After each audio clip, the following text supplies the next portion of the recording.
Welcome to Pickup Academy. I am Ashutosh Singh, your drawing teacher. बेटा आज हम लोग पढ़ने वाले हैं चैप्टर, आपका सॉल्यूशन चल रहा है, विलयन चल रहा है बेटा। और इसमें क्या कहते हैं, विलयता हम लोग पढ़ रहे थे। दो प्रकार की विलयता हमने पढ़ ली थी, दो प्रकार की सॉल्वेंटी बेटा हम लोगों ने पढ़ ली थी। हमें पढ़ना है बेटा आज सॉल्वेंटी ऑफ लिक्विड इन लिक्विड, यानी कि द्रव में द्रव की विलयता पढ़नी है। ठीक है बेटा। तो द्रव में द्रव की विलयता पढ़ने से पहले हम बेटा समझेंगे कि द्रव कितने प्रकार के होते हैं, यानी लिक्विड कितने प्रकार के होते हैं। सर लिक्विड भी कई प्रकार का होता है, तो क्या? हाँ बिल्कुल बेटा, लिक्विड आपके बेटा दो टाइप के होते हैं। कितने टाइप के होते हैं बेटा आपके लिक्विड? टू टाइप के लिक्विड होते हैं। तो सबसे पहला लिक्विड होता है बेटा आपका क्या है यहाँ पर? Volatile liquid. क्या पढ़ेंगे बेटा आपको यहाँ पर? वोलाटाइल लिक्विड पढ़ेंगे। वोलाटाइल लिक्विड का मतलब होता है बेटा यहाँ पे क्या? वाष्पशील द्रव। वाष्पशील द्रव एक ऐसा द्रव बेटा होता है जो रूम टेम्परेचर पर अपने आप बेटा वो वाष्पित होने लगता है, अपने आप बेटा वो क्या होता है, वेपर में कन्वर्ट होने लगता है। रूम टेम्परेचर मतलब बेटा कहा जाए तो समझ जाया करो 25 डिग्री सेल्सियस की बात हो रही है। किसकी बात हो रही है? 25 डिग्री सेल्सियस की बात हो रही है। तो 25 डिग्री सेल्सियस को चाहे कहो 298 केल्विन टेम्परेचर कह दो आप, ठीक है। तो इस पे अगर कोई ऐसा द्रव है जो बेटा क्या हो रहा, उड़ रहा हो, यानी वेपर बन रहा हो, कन्वर्ट हो रहा हो बेटा वेपर में, तो उसे हम क्या कहते हैं बेटा हम लोग? वोलाटाइल लिक्विड या फिर वाष्पशील द्रव। जैसे एग्जांपल सर क्या हो सकता है यहाँ पर? पेट्रोल। पेट्रोल सुने हो ना? बड़ी तेजी से उड़ता है, अगर खुले में रख दिया जाए उसको तो पता है, सबको पता है? गैसोलीन है, पेट्रोल है बेटा, प्लस क्या कहते हैं एथेनॉल है, आपका मेथेनॉल है, एसीटोन है, ये सब बेटा क्या होता है? ये सारी चीज़ें बेटा वोलाटाइल लिक्विड होती हैं। आप ओपन फेज में रख देंगे तो क्या होगा, ये उड़ने लगेगा। बेंजीन है, उड़ने लगता है बेटा, ये ध्यान रखना, ठीक है। ये सारे एग्जाम्पल आपके वोलाटाइल लिक्विड के होते हैं। और दूसरा बेटा आपका क्या यहाँ पर है, यहाँ पे नॉन वोलाटाइल लिक्विड।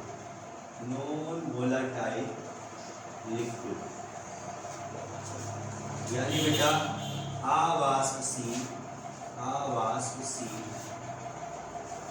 द्रव। अवाष्पशील द्रव मतलब वही बेटा क्या कहते हैं, जो रूम टेम्परेचर पर ओपन फेज पर वाष्पित न हो।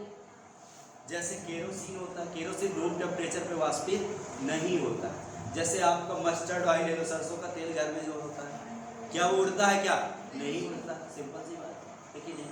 पानी भी देख लो बेटा, रूम टेम्परेचर पे क्या उड़ता है? क्या नहीं उड़ता है, सिंपल सी बात है कि नहीं बेटा? ये ध्यान। तो ये सब क्या हो गए बेटा आपको क्या कहते हैं? नॉन वोलाटाइल लिक्विड हो गए। तो जरा सा छोटी छोटी परिभाषाएं हैं, लिखना है तो उसको आप बेटा लिख लो यहाँ पे। विच liquid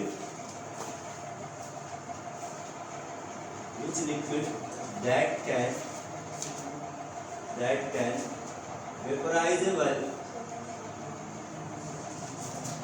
vaporizable at room temperature in open phase यानी बेटा खुली अवस्था में कह सकते हैं ऐसा द्रव जो खुली प्रवस्था में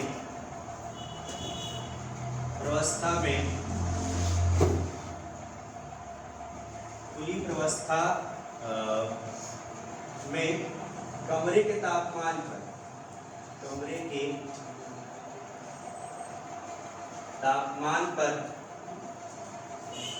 पर वाष्पित होने लगता है।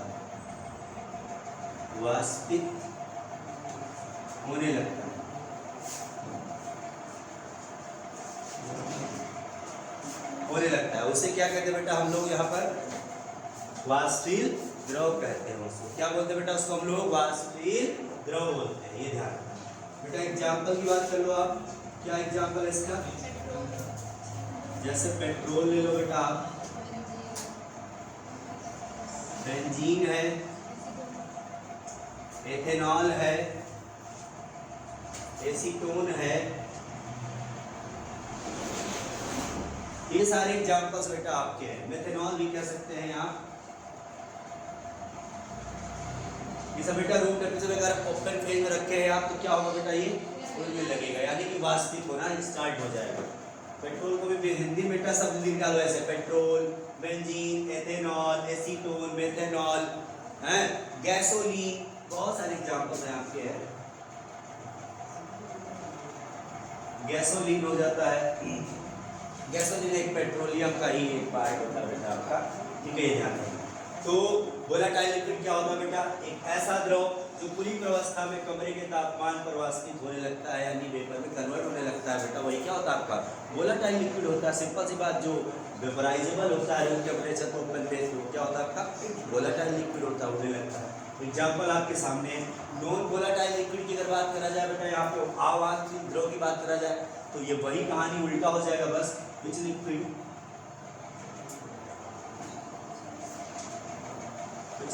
that cannot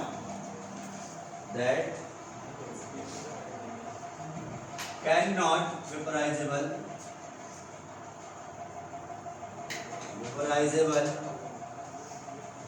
at room temperature in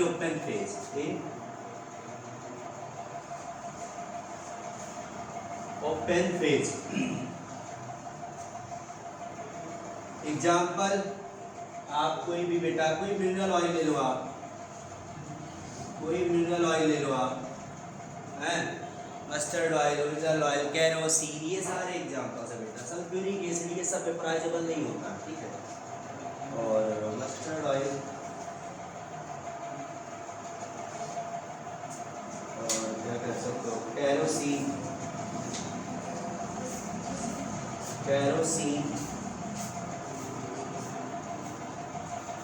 वही बेटा मिट्टी का तेल की बात हो रही है। और क्या कहते हैं,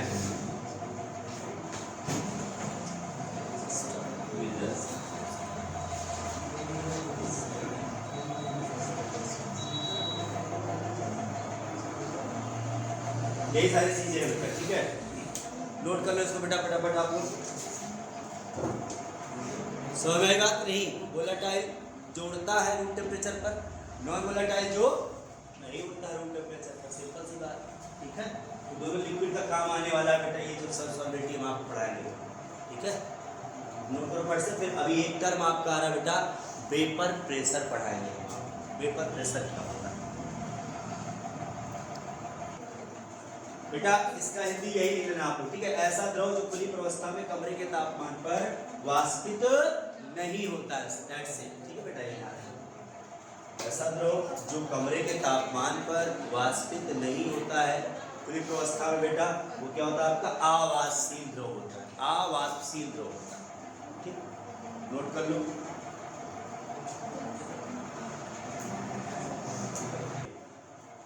अब बेटा आप पढ़ेंगे क्या कहते हैं वेपर प्रेशर, क्योंकि अभी आप जब ये सॉलिबिलिटी पढ़ेंगे तो वेपर प्रेशर आपको वाष्प दाब टर्म आने वाला है, तो पहले इसको जान लेते हैं, फिर हम उसमें जानते हैं क्या चीज़।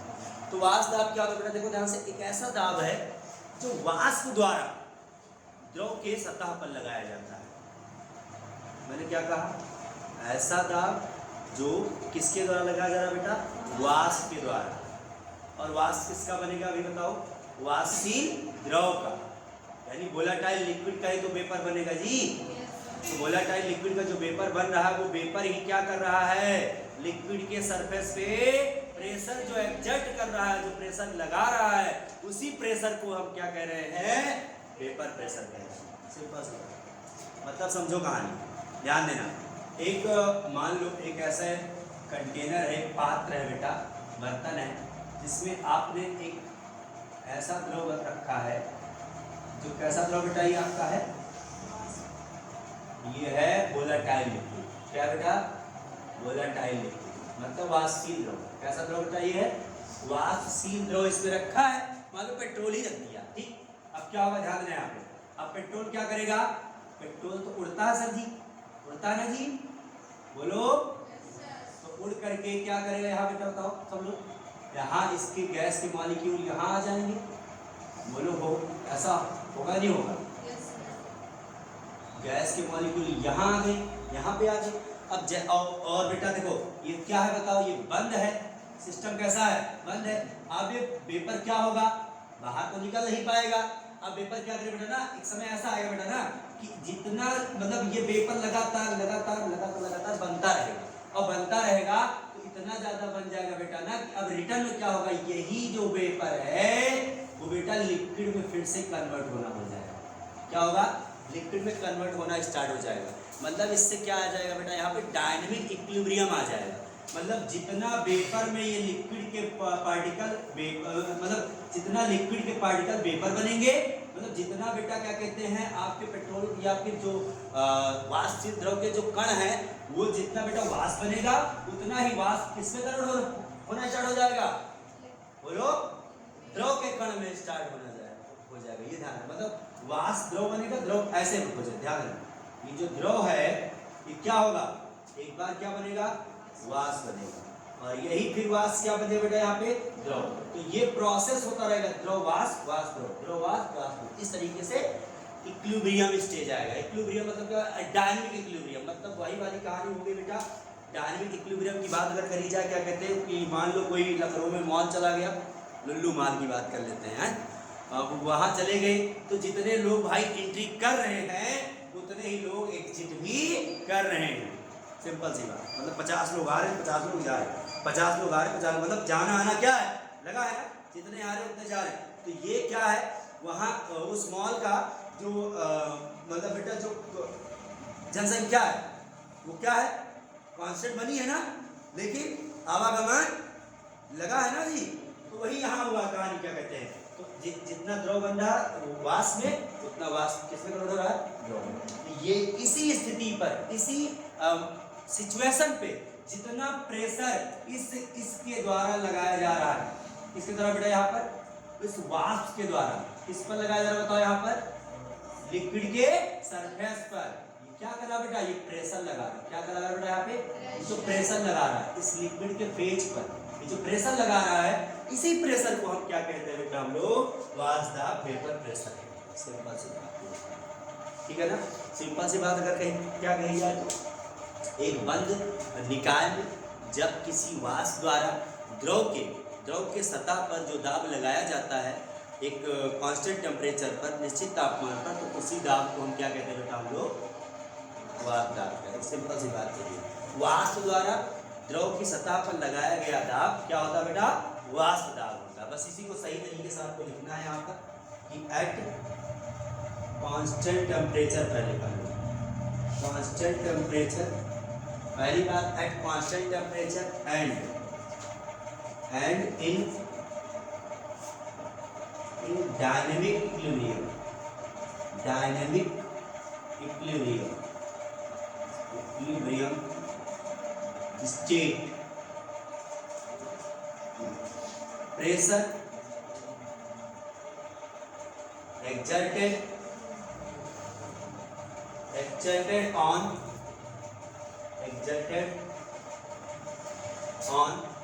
volatile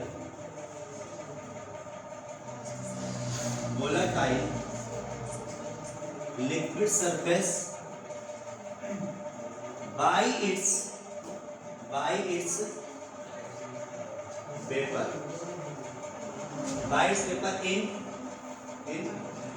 in a closed system,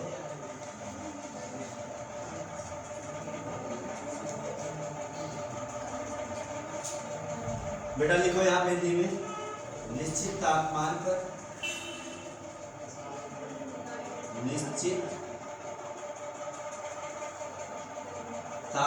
पर एवं गतिक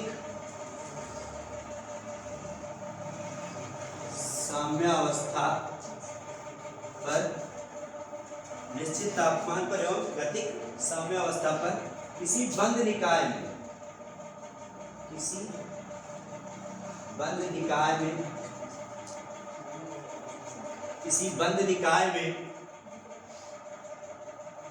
वाष्प द्वारा, किसी बंद निकाय में वाष्पशील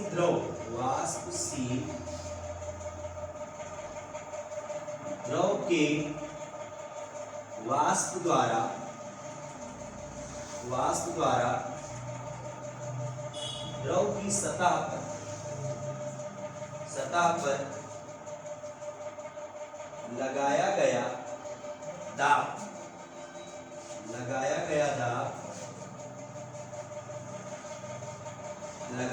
दाब वाष्प दाब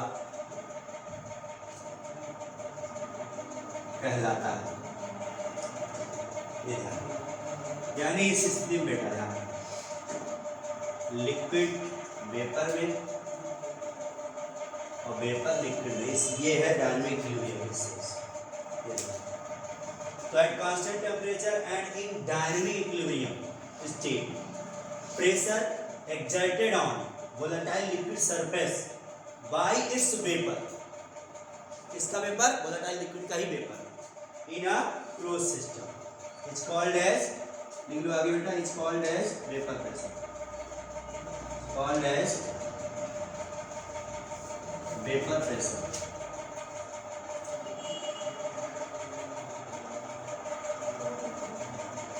वेपर प्रेशर तो निश्चित तापमान पर एवं गतिक साम्यावस्था पर किसी बंद निकाय में वाष्पशील द्रव के वाष्प द्वारा द्रव की सतह पर लगाया गया दाब वाष्प दाब कहलाता है। हम बोल दे रहे, लिख लो बेटा, अगर नहीं दिखाई दे रहा आपको तो देखो, निश्चित तापमान पर एवं गतिक साम्यावस्था पर। नोट कर लिए कि नहीं बेटा, पीछे कर लिए नोट है? ठीक, बात समझ में आई नहीं?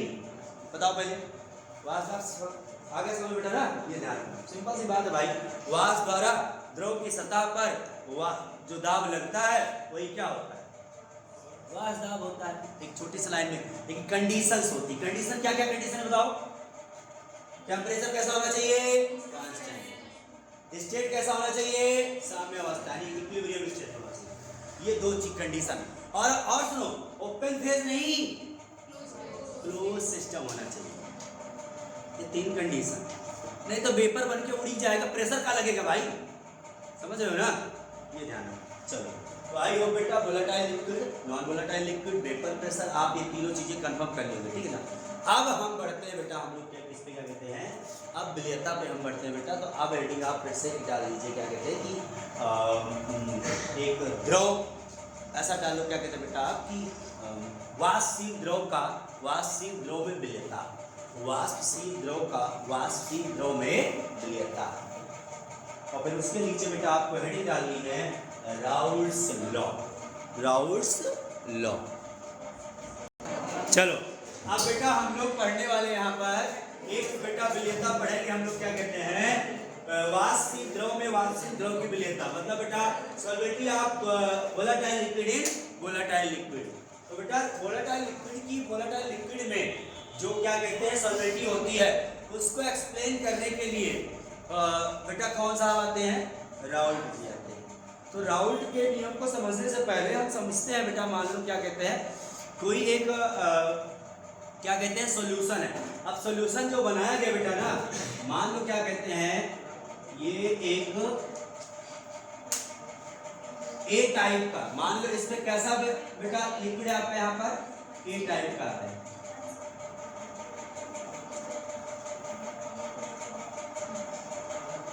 तो ए टाइप का बेटा जो लिक्विड है यहाँ पर,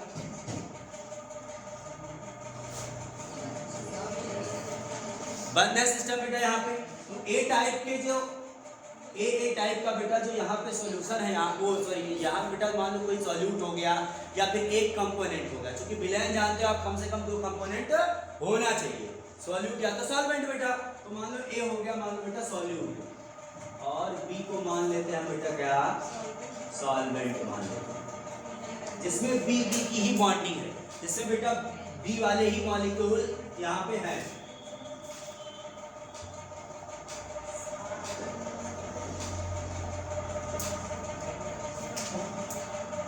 अब हुआ क्या बेटा, यहाँ पे जान रहे हो आप, जब ए मॉलिक्यूल है और दोनों कैसा बताओ, दोनों वाष्पशील ही है, दोनों कैसा है, वोलेटाइल ही है।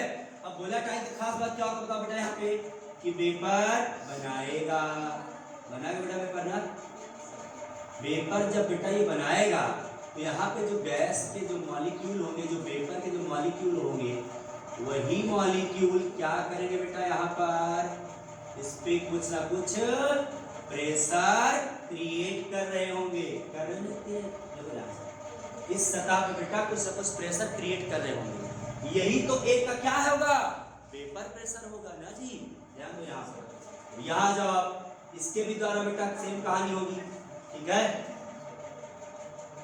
यहाँ भी बेटा कुछ मॉलिक्यूल वेपर बना और इसने क्या किया बताओ, यहाँ पर क्रिएट कर दिया क्या, वेपर प्रेशर क्रिएट कर दिया बेटा यहाँ पे। तो ये जो बेटा प्योर फेज में ए है, तो जितना ये वेपर प्रेशर क्रिएट करेगा उसको हम बोलेंगे PA0। क्या बोलेंगे बेटा हम लोग, PA0।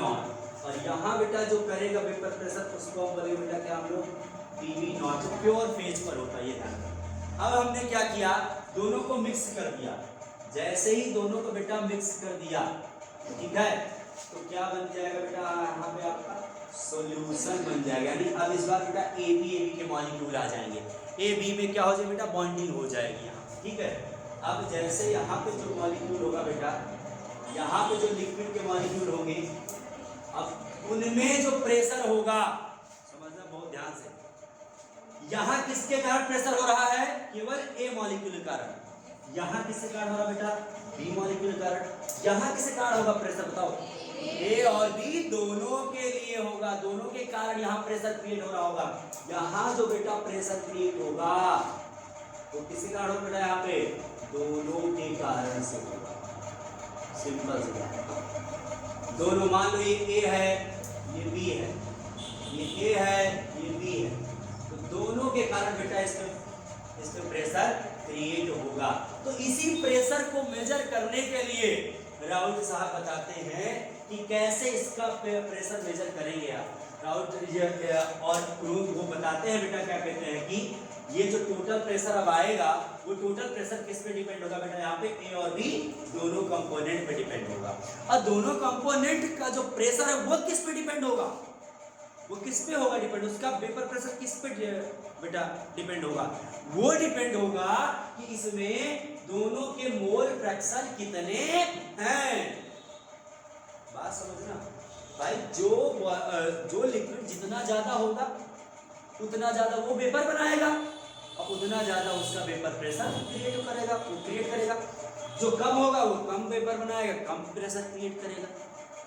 तो यहाँ किससे तुलना हो रही है बताओ बेटा, यहाँ प्रेशर किसके समानुपाती हो रहा है बताओ, बताओ बोलो, मोल फ्रैक्शन के समानुपाती हो रहा बेटा। यहाँ पर राउत साहब यही बताते हैं कि जब किसी वोलेटाइल लिक्विड का वोलेटाइल लिक्विड सॉल्यूशन हम बना देते हैं तो उस सॉल्यूशन का जो बेटा प्रेशर होता है वो प्रेशर, वो वाष्प दाब, वो टोटल वेपर प्रेशर किस पे डिपेंड करता है बेटा, यहाँ पे दोनों कंपोनेंट, दोनों यानी निकाय, दोनों अवयव के प्रेशर के कारण ही होता है। और वो दोनों बेटा अवयव में जो प्रेशर है वो प्रेशर किस पे डिपेंड हो रहा है बेटा, यहाँ पर तो अपने मोल फ्रैक्शन के समानुपाती है। यानी अपने मोल फ्रैक्शन, जितना उसका मोल फ्रैक्शन है, जितना उसका मोल प्रभाज है, जितना उसका मोल अंश है, उतना ही प्रेशर वो क्रिएट कर रहा है। इनकी कहानी मतलब ये था, मतलब समझो, इनका स्टेटमेंट आप पढ़ लिख लो पहले, ठीक है। तो यहाँ क्या लिखेंगे बेटा, यहाँ पे स्टेटमेंट देखो, यहाँ से लिखोगे यहाँ पे according to Raoult's law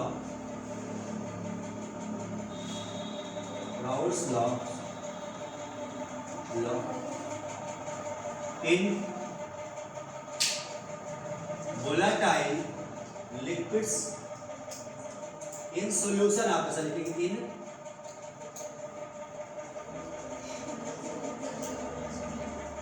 in solution of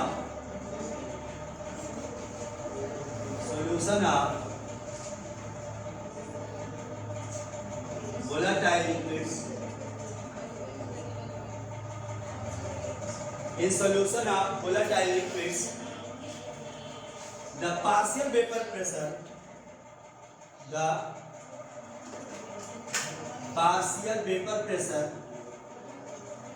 बेटा BP लिख दे रहे हैं हम शॉर्ट फॉर्म में, ठीक, vapour pressure, okay. Partial vapour pressure is directly या partial vapour pressure of each component of each component is directly proportional to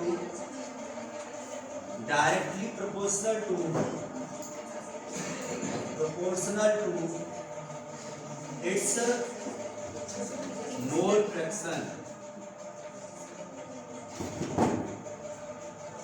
fraction. Simple सी बात, ये कहानी है बेटा, ध्यान रखना। ऑफ इन सॉल्यूशन या present in solution, which present in solution। मतलब बेटा यहां लिखोगे, यहां पे क्या है, यहां पर कि राउट के नियम के अनुसार, राउट के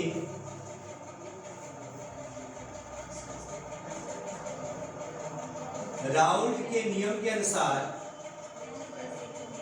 या नियमानुसार, देखो बोल दे रहे बेटा हम, राउट के नियमानुसार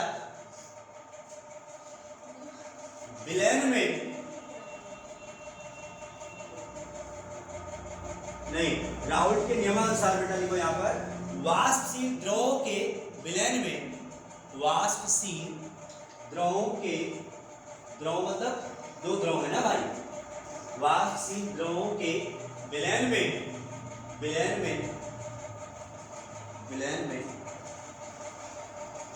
प्रत्येक अवयव का आंशिक वाष्प दाब, प्रत्येक अवयव का आंशिक वाष्प दाब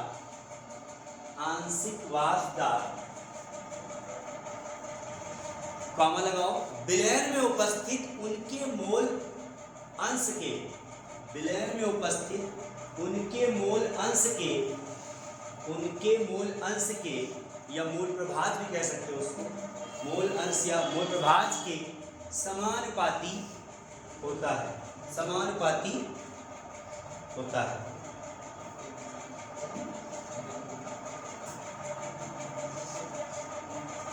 बात समझ में आई?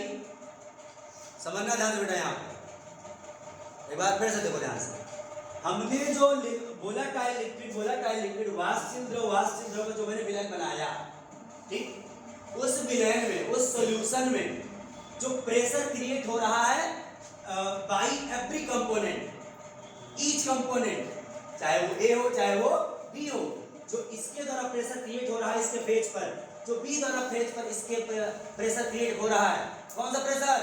Vapour pressure. कौन सा प्रेशर?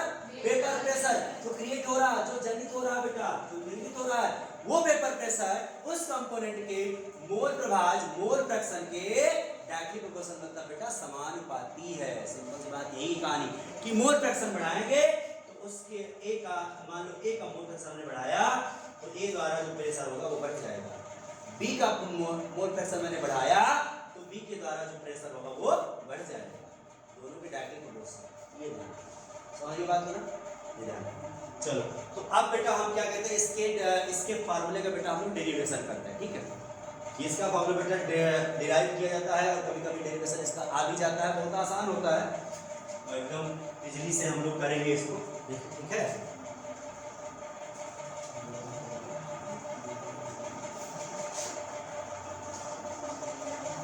देखो ध्यान से लिखेंगे बेटा हम लोग क्या यहाँ पर कि अकॉर्डिंग टू राउट्स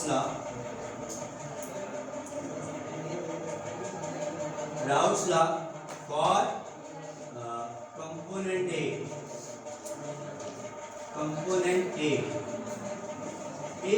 लिए, तो यहाँ पे राउट के नियमानुसार अवयव ए के लिए, राउट के नियमानुसार अवयव ए के लिए, देखो यहाँ पे अवयव ए के लिए, अवयव ए के लिए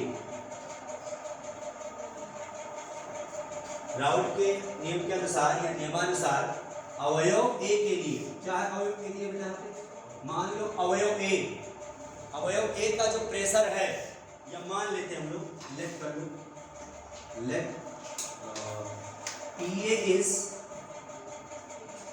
vapor pressure of component A,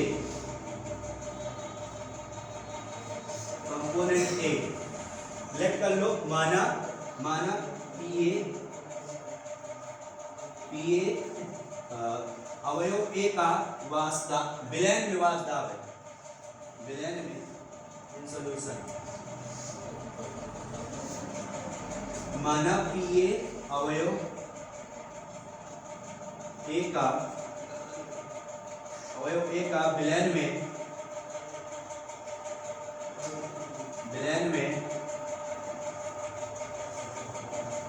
वास्तव है। वास्तव बेटा कैसा, आंशिक वास्तव लिख रहे हैं यहाँ पर, यानी बेटा आंशिक वास्तव है, आंशिक वास्तव। और यहाँ पर लिखना पार्शियल वेपर प्रेशर है, पार्शियल वेपर प्रेशर।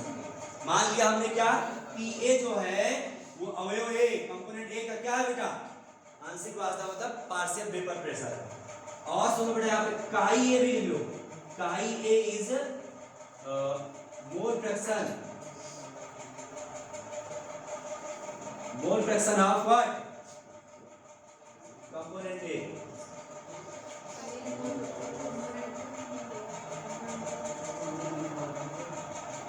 बेटा काई ए विलयन में अवयव ए का मोल प्रभाज है, काई ए विलयन में अवयव ए का मोल प्रभाज है, ठीक। लिखिए, ये मानने वाली बात होती है, शुरू में एक आध लाइन मान लिया करो, कोई दिक्कत नहीं वैसे। अब समझो यहाँ पे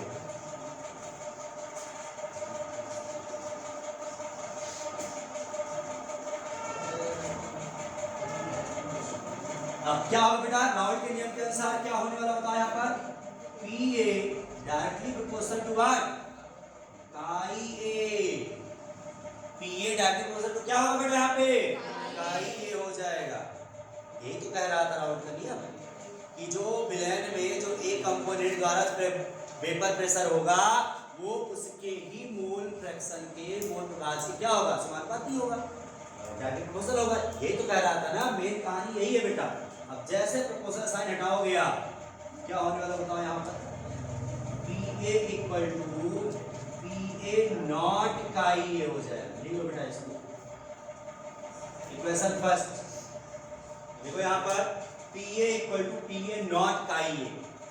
अब पी ए नॉट क्या बेटा यहाँ पे, कांस्टेंट है आपका, पी ए नॉट क्या बेटा यहाँ पर आपका कांस्टेंट है आपका, लिख लेना, अभी निकाल देंगे नहीं तो लिख लो यहाँ P A not is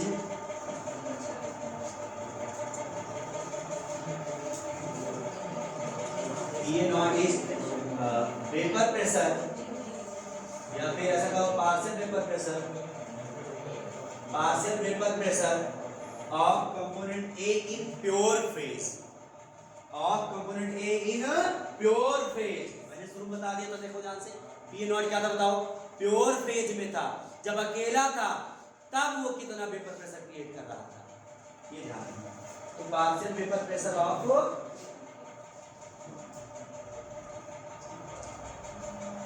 component A in pure phase,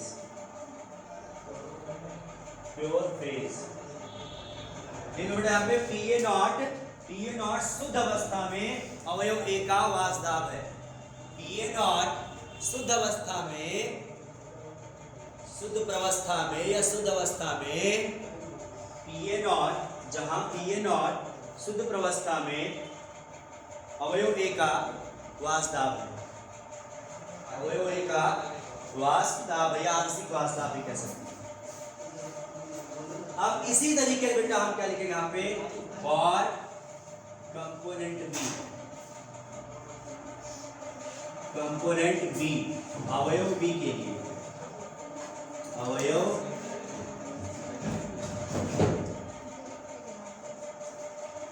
B के लिए, अवयव बी के लिए फिर से मान लेंगे बेटा हम लोग क्या, कि पीवी है इसका partial vapour pressure liquid phase में, यानी कि सॉल्यूशन में बेटा, और काई भी इसका मोल फ्रैक्शन है, ये मान लेना हम लोग ना, क्या दिक्कत है। तो लेट कर लो फिर से बेटा यहाँ पे, let PB is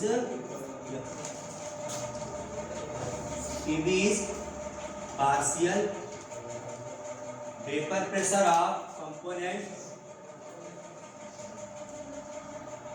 B in solution and chi B is mole fraction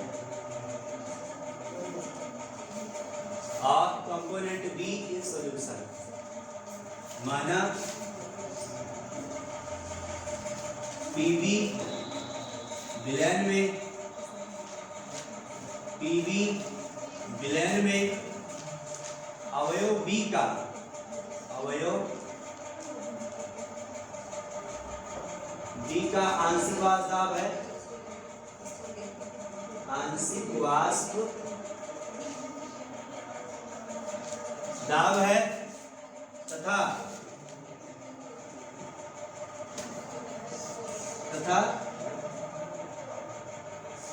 काई भी मोल प्रभाज है।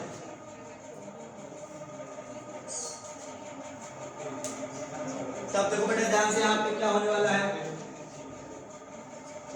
एक इक्वेशन ये अभी बना रहने दो, ठीक। यहाँ कहानी हो जाएगी PV डायरेक्ट प्रोपोर्शनल टू काई बी। PV डायरेक्ट प्रोपोर्शनल बेटा क्या हो जाएगा आपका काई बी। अब जैसे प्रोपोर्शनल साइन हटाओगे आप, क्या होने वाला बताओ, PV नॉट काई बी आ जाएगा। इसे इक्वेशन क्या मानोगे आप, इक्वेशन सेकंड। यहाँ भी क्या बताओ, PV नॉट क्या बताओ, वही कहानी है, ये भी शुद्ध प्रवस्था में B की शुद्ध प्रवस्था, ऐसा लिखो बेटा यहाँ पे PV नॉट अवयव B की शुद्ध प्रवस्था में आंशिक वाष्प दाब। PV नॉट जहां नहीं लेना, यहाँ पे जहां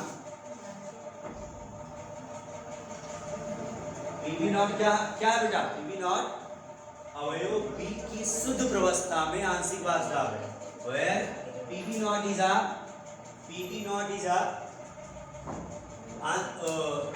partial vapour pressure in pure stage या प्योर फेज, सिंपल सी बात, ठीक।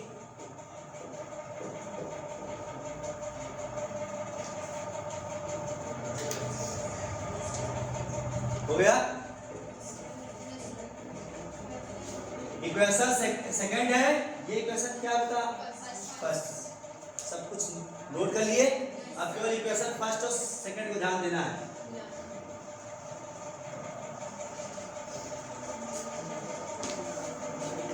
हमारे पास बेटा दो इक्वेशन आया है, कौन कौन सा है देखो ध्यान से, यहाँ पर PA equal to PA naught chi A और PB equal to PB naught chi B। ये दो इक्वेशन आया भैया ना, बोलो, ध्यान देना बेटा यहाँ पे। अब कहेंगे हम लोग बेटा कि सॉल्यूशन का टोटल वाष्प दाब क्या होगा, विलयन का कुल वाष्प दाब क्या होगा। तो डाल्टन साहब बताते हैं बेटा कि किसी विलयन में अगर आपको कुल वाष्प दाब चाहिए, कुल वाष्प दाब बेटा चाहिए, तो उन विलयन में सभी कंपोनेंट का जो वाष्प दाब होता है उनको सबको क्या करना, आपको ऐड कर लेना, उनका सम ही उस पूरे विलयन का क्या होता है बेटा, कुल वाष्प दाब होता है। तो डाल्टन के नियमानुसार लिखेंगे बेटा हम क्या, अकॉर्डिंग टू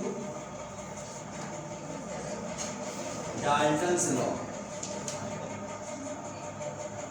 डाल्टन के नियम के अनुसार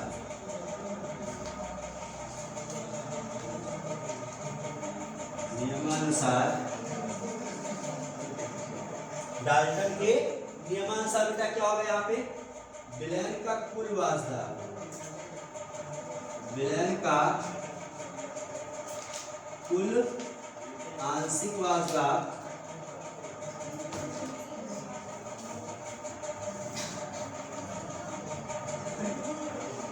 मतलब बेटा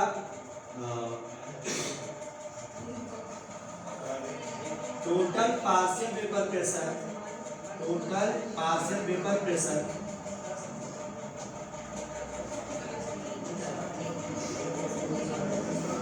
vapour pressure PT equal to PA plus PB, ये नोट करो बेटा। डाल्टन साहब ये बताते हैं कि ये जो सॉल्यूशन का अगर आप विलेन का जो टोटल प्रेशर होगा बेटा वो पीटी होगा, वो किसके इक्वल होगा बताओ? पीए प्लस पीपी के इक्वल होगा। यानी दोनों कंपोनेंट का जो प्रेशर होगा उन दोनों कंपोनेंट के प्रेशर को आप ऐड कर देंगे तो विलेन का कुल वास्ता आ जाएगा। अब ये कैसे आने वाला बताओ भैया? इक्वेशन फर्स्ट सेकंड को क्या करेंगे आप? ऐड कर देंगे आप। तो लिखो from equation first and second लिख देना by adding equation first and second. समीकरण 1 व 2 को जोड़ने पर, समीकरण 1 व 2 को बेटा क्या करने पड़ेगा? जोड़ने पर। तो PA plus PB equal to क्या है बताओ आप बेटा? PA naught chi A plus PB naught chi B. और पीए प्लस पीबी क्या है बताओ यहाँ पर? PT. PT equal to PA naught chi A plus PB naught chi B. ये आया बेटा आपका फाइनल राउट के नियम का इक्वेशन। लिखो इसको। फिर एक और इक्वेशन बनाते हैं आपको बेटा। नोट करो इसको, नोट करो इसको बेटा फटाक से। थोड़ा सा इसको मॉडिफाई कर देते हैं। मॉडिफाई क्या कर रहा है बेटा? समझ आई बात नहीं? आसान तो है यार, क्या है इसमें? देखो ध्यान से। अब करना क्या बेटा? यहाँ पर ध्यान देना। यहाँ पे आपको पता है यहाँ बेटा क्या? Chi A plus chi B equal to क्या होता है बोलो? 1 होता है। तो यहाँ से अगर काई ए की वैल्यू निकाल ली जाए ये आ जाएगा बेटा ना। अब इसकी वैल्यू हम क्या करें बेटा? इक्वेशन में थर्ड में रख देंगे हम लोग काई ए की वैल्यू। लिखो पुट वैल्यू ऑफ काई ए इन इक्वेशन थर्ड। लिख लो काई ए का मान समीकरण 3 में रखने पर। रखो भैया। तो पीटी इक्वल टू क्या हो जाएगा? पीए नॉट काई ए है तो 1 माइनस क्या होगा? काई B plus PB naught chi B. ऐसे रहने देंगे आप, इसको ऐसे रहने देंगे। ध्यान रखना यहाँ पर हमने क्या किया बोलो? काई ए की जगह मैंने क्या किया बेटा? यहाँ पे 1 माइनस काई बी रख दिया बस। तो पीटी इक्वल टू क्या होता है यहाँ पे? पीए नॉट से अंदर मल्टीप्लाई कराओ 1, यहाँ बेटा पीए नॉट काई बी, यहाँ plus PB naught chi B. अब क्या होगा? ध्यान देना यहाँ पे, इसको यहीं रखे रहो। ये माइनस है, इसको उधर भेज दो आप। तो क्या आने वाला है यहाँ से? पीए नॉट। और अगर जब ये उधर जाएगा पहले इसको इधर ले आओ पहले यार। PB naught chi B minus PA naught chi B. और थोड़ा सा देखो कुछ कॉमन मिल रहा है आपको? कुछ लोग बोलेंगे सर इधर उधर किए तो साइन नहीं बदलेगी क्या? बराबर के एक तरफ इधर उधर किए भैया, इधर उधर नहीं लाए हैं। ठीक है ना? नहीं बोलो सर जी हम तो गणित में पढ़े थे इधर उधर करने में साइन बदल जाती है, इक्वल के इधर उधर आने में साइन बदलेगी। ठीक है, नोट कर ले इसको भैया। देखो ध्यान से